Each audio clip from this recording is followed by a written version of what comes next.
Hello YouTube. Let me just start this off by saying I'm by no means a YouTuber. I don't make YouTube videos. This is not a channel that's going to be regularly uploaded to, so feel no need to subscribe or any of that. I just decided to make a one-off video because I needed a new laptop. I wanted a new laptop and I bought this Yoga 6, and there's not a lot of videos about this laptop. In fact, the time I'm recording this, there's only one video I can find about this laptop specifically. So I figured I'd go through it, make a basic review, kind of cover some benchmarks, and in the future, if there's some benchmarks you want to see or you want to know about, feel free to let me know in the comments. If there's any corrections that need made or things I got wrong, which there probably will be, let me know in the comments. And yeah, for right now, this is just kind of a one-off video, so let me know what you think. Just don't expect regular uploads from this channel. Now, let me just start by clarifying, there are videos about the Yoga 6 on YouTube. There's actually several really good ones, and I will be linking all of these in the description because they do go over the same laptop just with different internals, usually the 4500U or 4700U. The thing that a lot of people seem to have missed in looking for videos on this is most of the videos that cover the Yoga 6 appear to be a mid-year or last year model with the 4500U or 4700U, and right now on Lenovo's site you can still get the 4500U. I don't know why you would, because it's been replaced by the 5500U and 5700U respectively. Now, I can't say if the 5700U model is any good. As of right now, there seems to be no videos about a Yoga 6 with the 5700U. This is going to cover the 5500U model, which is what I have with me, so let's go over the specs. Now, obviously, like I said, 5500U, 6 cores, 12 threads at 2.1 gigahertz to 4 gigahertz. It also has a 13.3 inch Full HD display that has 300 nits peak brightness with both pen and touch support, something you're not going to find in a lot of laptops in this price range. Now, this does come with 8 gigabytes of DDR4 3200 RAM. However, there is no additional RAM slot and the RAM is soldered, so what you buy is what you get, and in this case, that's 8 gigs. If you're looking for 16 gigs, you have to step up to the 5700U model, which as of right now commands a pretty heavy price premium over the 5500U model. Now, storage is kind of an interesting one. I bought mine from Best Buy US, and it comes with a 256 gig NVMe SSD, but Lenovo's website advertises the 5500U for sale right now with a 512 gig NVMe SSD. There's a $50 price difference, so that's just something to be aware of when you're looking at these. Double check your storage. There is 2 different storage variants floating around out there. Keep this in mind, especially when looking at Crystal Disk Info and Crystal Disk Mark, because Crystal Disk Mark scores will probably favor the 512 gigabyte one a little bit. Another really nice feature of this laptop is 2 USB-C ports. Unfortunately, they are both USB 3.2 Gen 1, and only one supports DisplayPort 1.4 and charging. So just keep in mind that second USB-C port is for data only. Lenovo also does have a very handy spec page covering all the basics of this laptop. I'm going to link it in the description, and that's a shortened link for it on your screen. Now, finding a comparable laptop at the time of me recording this with the 5500U in it is pretty difficult. There's this one from HP that can be customized to have the 5500U or 5700U, but it doesn't come with a backlit keyboard, making it kind of an odd choice. There's also this one for sale from Walmart for $449 at the time of filming. The screen is a bit too big for me personally, and it is not a convertible or Ultrabook. If you're okay personally with not being able to use a USB-C charger, this laptop could work for you, but at the price, you may as well just bump up to a model that has it. Now, this is the only other 2-in-1 I've been able to find with the 5500U. I'm sure there's other ones the comments will find. This is $529 from Walmart at the time of filming, but as far as I can tell, and this could be wrong, again, no USB-C charging. Now, there are a few from Asus that do have the 5500U. There's 3 or 4 I've been able to find, but most of them have an OLED screen, making them very price prohibitive, around $799, and this one at $699, you should probably start looking for something with a 5600U or 5700U. Now, jumping straight from the specs into the unboxing, we just get a quick look at the packaging, very nondescript, some Lenovo logos on the tape, and the package, that's about it. And just a quick look at the specs on the side, as you can see, 5500U, 256 gig SSD, 8 gigs of RAM, very standard base model for this Yoga 6. Now, going over what you get in the box, it is pretty sparse. Even though it does support a stylus or pen, it doesn't come with one in the box, so here's what you get. The two obvious ones you get are the laptop and the charging cable. Now, one thing to note about the charging cable, it is a 45 watt USB-C brick. I have a 65 watt charger. Not sure how to test if the 65 watt charger is actually charging it faster than the 45 watt brick, but if I figure it out, I'll put it in another video. Looking at the port situation on this laptop, you're seeing the left side. This is the USB-C port you're going to use to charge, USB-A, and a headphone jack. Pretty standard stuff over here. Moving over to the right side of the laptop, you see all we have is a USB-C port and USB-A port. That means no SD card slot on this laptop. One of the biggest downsides to it, in my opinion. And very briefly, yes, it is fabric backed. I'm not going to get into this. I don't think it's a big deal. There's probably other videos where there's more detailed testing or information about this.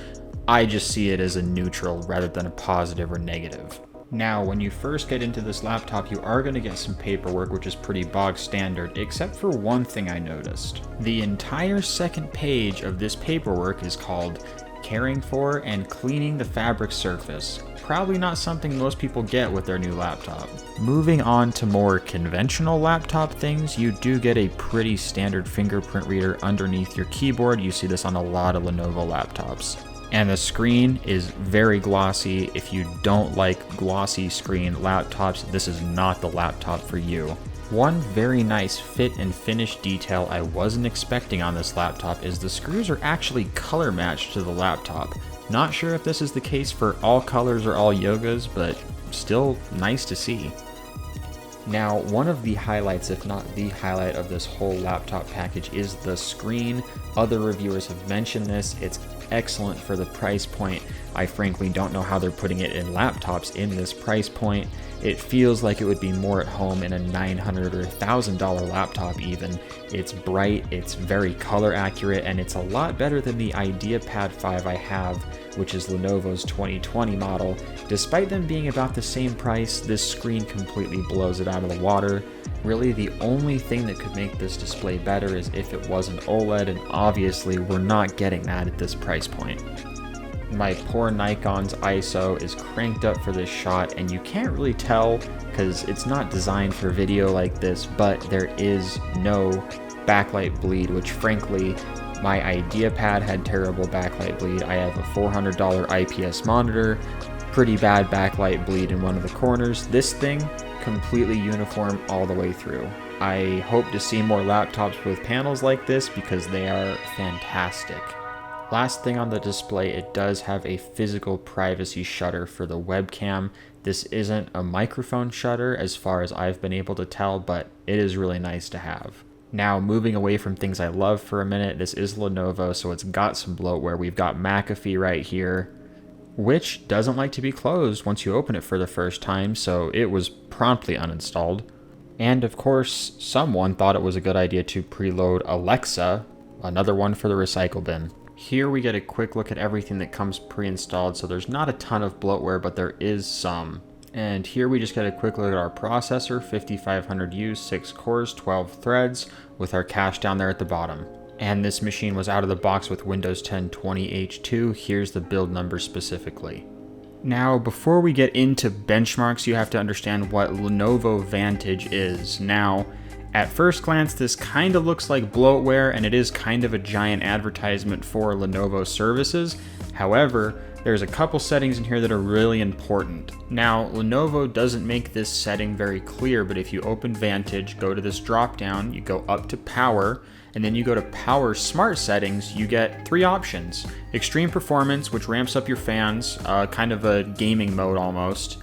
You go to Intelligent Cooling, which is kind of a normal mode. You're going to want to use this a lot of the time because the fans are very audible on extreme performance. And then you also have Battery Saving, which I would only use if you're really trying to last on battery. It does dim your screen, it drops your clocks way down. So that's kind of a last ditch option. Obviously, for all these benchmarks, I'm running on Extreme Performance mode. Now, I did want to take a look at hardware info, and this is with the computer on idle except for OBS is recording, so you're seeing about 3% CPU usage. It's why the clocks are jumping up and down. But if you'll notice, the processor in this since I've gotten it, and I've only had it for about a week, has idled from 48 Celsius to 55 Celsius, which does make sense in a laptop that is a thin and light and you're putting 6 cores, 12 threads in it. However, you may be able to eke a bit more thermal headroom from an undervolt, because 55 Celsius idle is definitely on the high side. In the future, I may try undervolting and or liquid metaling this, because you can get 8 to 10% more performance just by a good liquid metal application, because your boost clocks will stay so much higher for longer. Starting with Cinebench R15, and yes, before you go to the comments, I know you can't record with OBS and do a Cinebench run. I lost about 200 points on R15 just by recording with OBS. Without OBS, I would land somewhere between 1160 and 1180. With OBS recording, I got about a 980. And as you can see, our temperatures go straight up to about 88 degrees Celsius, despite this being a pretty quick run. So it does heat up quick. Moving into Cinebench R20, which is a better test for this laptop because of how many cores and threads it has, we see our processor actually does get up to 98 degrees Celsius, which is pretty hot, especially considering the laptop is new. Our boost clocks started at around 3.2 gigahertz and dropped all the way down to 2.4 by the end of this run. Again, I know OBS is going to cut into our score. Without running OBS, I get about a 2600, 2500. With OBS running, I'm in the mid 2200s. I think I got a 2250 while recording this, so just something to be aware of. The temperatures are quite high, they shoot up pretty quick, and liquid metal or an undervolt would probably be a good option for this laptop. Moving into Cinebench R23, which is more or less Cinebench R20 with some tweaks. You have a separate multi-core and single-core score. We do see the Yoga 6 do a little better in temperatures, which is a little strange. It got to about 94, 95 Celsius, which is very hot. The clock down temperature for this laptop seems to be about 92, 93 degrees Celsius, because it stays at about 3.1 until it gets to about 92.5, 93, and then it clocks way down to about 2.5. So that's just something to keep in mind when you get yours out of the box. If you're looking to do longer, sustained workloads, you are going to have a concern with temperatures. Now, obviously, I did let the multi-core and single-core run out with OBS running, but those scores don't really matter. So our single-core is about 1100, give or take, and our multi-core about 5100, which is pretty good. Obviously, the score will start out higher and go down with each run, as we are thermal throttling more and more on each run. So, like I said with the other benchmarks, especially R20, liquid metal or an underclock, or even removing the bottom panel and propping it up just a bit, would probably be beneficial to keeping this thing holding boost longer. And boost being 3.1, if you could sustain 3.1 throughout an entire R23 run, that would be great. I don't think it's possible with the current thermal solution, but you do see thermal throttling hit, and when it does hit, you are losing sometimes a full gigahertz of speed. Now, really quick, let's just look at Geekbench 5. I don't run Geekbench, I've never run it on anything I own before, but I know a lot of people reference off of it. So here's Geekbench 5 single core, 1104 multi-core, 5191. So you can take these and compare them to whatever you like.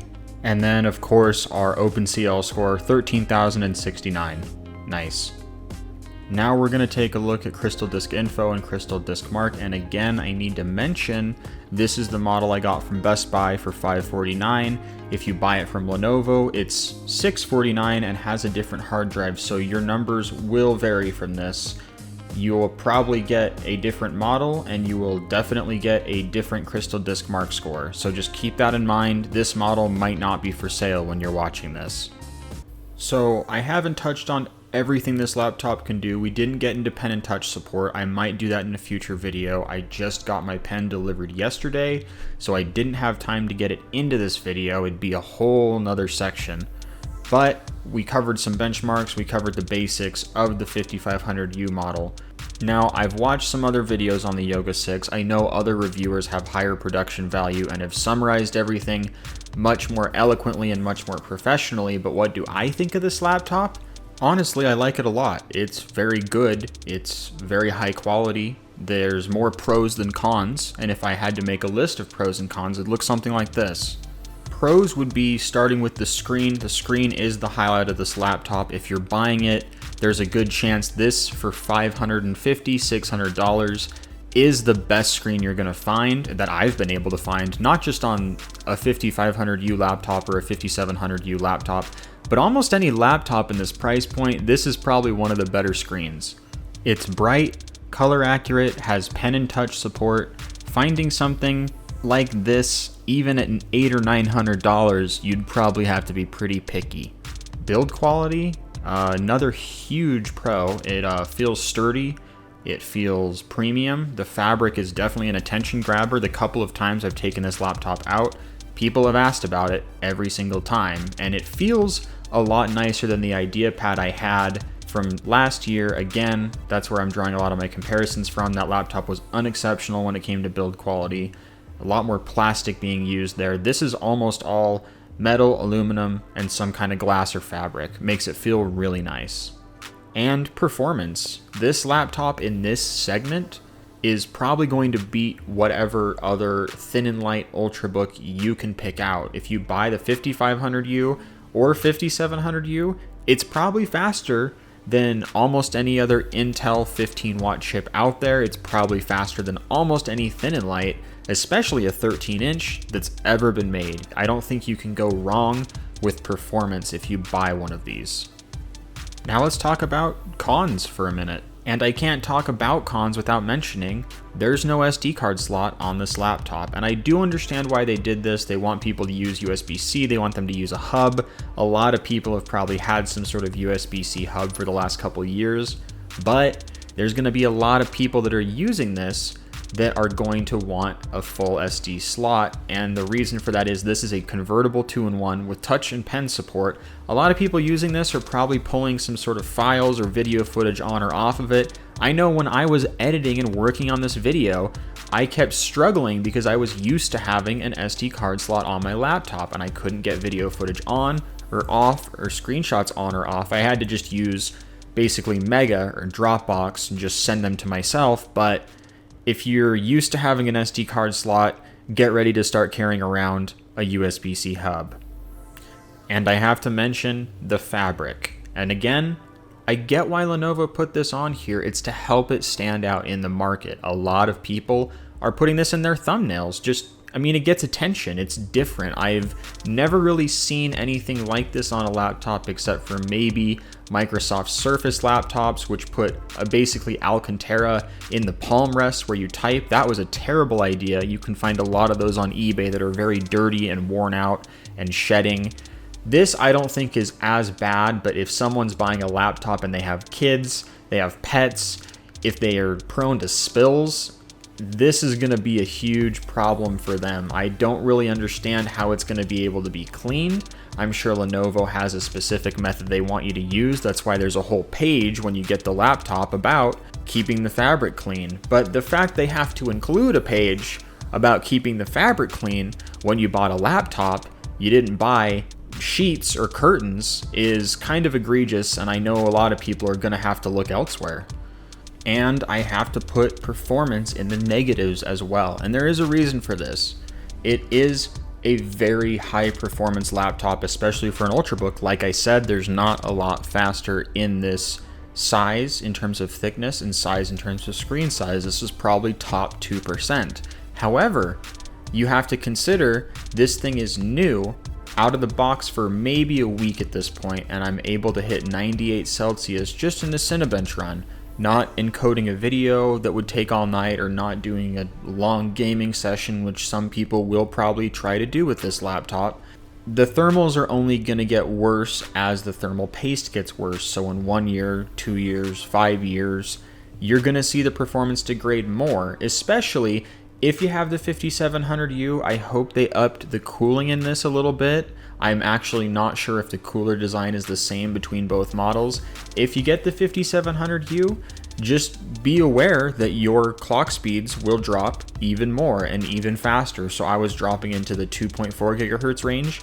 If you have a 5700U, you might see 2.2 or 2.0. So performance, both a positive and a negative. I mean, it's just something to be aware of. You might, if you want to use this for serious hardcore usage, you may be busting out the liquid metal. You may be taking the back off this laptop when you want to run it really hard. You may have to undervolt it or manually do a fan curve. That's just the nature of putting a chip like this in a chassis like this. You hit thermal limits.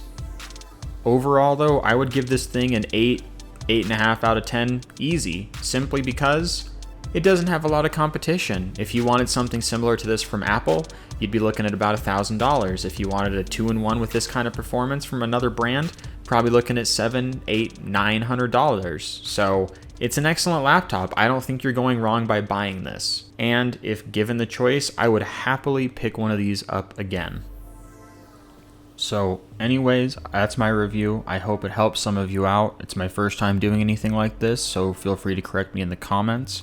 I do have to give a huge shout out to notebookcheck.net, who have just updated their review for this thing with the 5500U model. It's frankly much better than my review. You get a lot more information, a lot more scientific testing, so link for that is here on your screen, and it's also going to be down in the description. So if you're looking for more information, more testing, more data, I would go give this one a look because it's excellent. And thank you guys all for watching, and happy laptop hunting.